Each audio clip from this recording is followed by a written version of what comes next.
Breaking చూస్తున్నాం. నగరంలో భార్య తన భర్తను హత్య చేసింది. రమ్యకృష్ణ రామకృష్ణ దంపతులు కేపీహెచ్పీలో నివాసముంటున్నారు. ఆదాయానికి మించి అప్పులు కావడంతో ఆత్మహత్య చేసుకోవాలని నిర్ణయించుకున్నారు. ఇక ఈ క్రమంలో భార్య రమ్యకృష్ణ తన భర్త గొంతు కోసి చంపేసింది.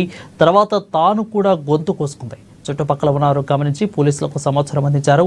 సంఘటనా స్థలానికి చేరుకున్న పోలీసులు గాయపడిన భార్య రామకృష్ణను ఆసుపత్రికి తరలించారు. ఘటనపై కేసు నమోదు చేసుకున్న పోలీసులు దర్యాప్తును ప్రారంభించినట్లు తెలిపారు.